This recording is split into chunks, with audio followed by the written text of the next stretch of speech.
My name is Randall Berg. I'm a Vietnam veteran.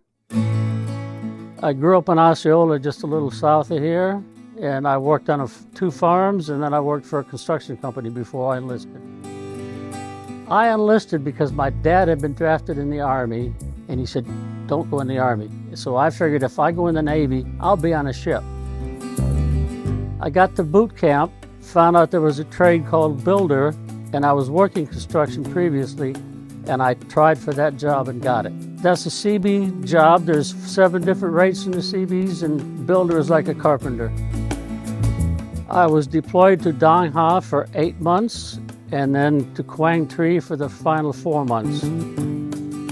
My unit was Construction Battalion Maintenance Unit 301. Its task was for maintenance. We repaired the runway, we built showers, we built portable toilets, any kind of maintenance the base needed done.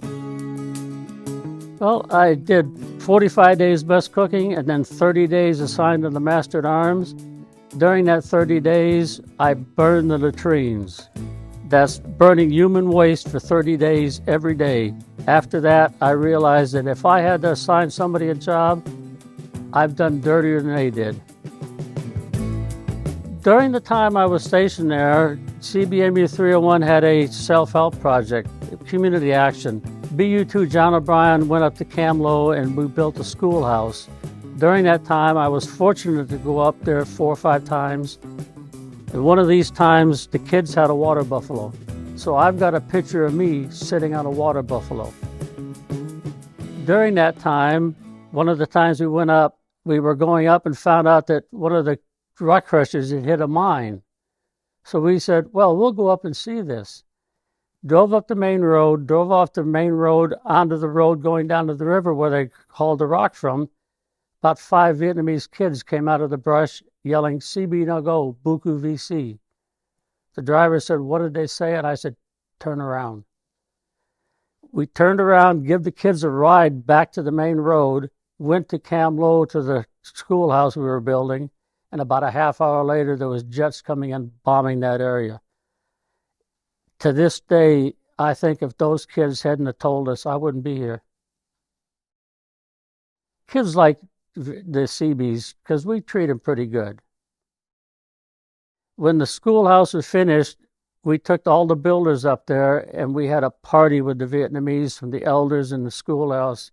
Unfortunately, after about 2 months of being built, a typhoon come through and wrecked that school.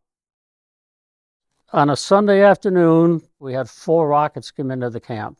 Out of those 4, 2 of the rockets hit chief's huts. So there was 1 chief at each of the hut damaged. But 2 of those rockets, 1 hit on either side of our hut. So we had 2 rockets straddling our hut. The sound of the dirt and the noise, it was, you don't want to hear that. I'd like to put in one of my poems, and I dedicate it to all Vietnam veterans. It's entitled Memories. I lie here awake, just can't sleep. The memories come back, into my mind they creep. My buddies, my pals, all the battles we fought. Hamburger Hill, Quang Tri, Dak To, and An Loc. We raided through rice paddies, went into the valley at Idrang, were seized at Khe Sanh, rested at Da Nang. At 18, 19, and 20, we were just young. Fought many a battle, but no song will we sung. We came back home to ridicule and scorn, to a country where no one seemed to mourn. Many of my pals never came back. Their names are engraved on a wall of black. As for me, I was lucky, or so most would say. I just wished that the memories would all go away. I can do almost anything. Having been a Seabee, I can do darn near anything, and I'm not going to let anything stop me if I want to do it. Any veteran, put your memories on paper or put your memories on film, on tape. It's history. If you don't do it, it's lost. Don't let it be lost.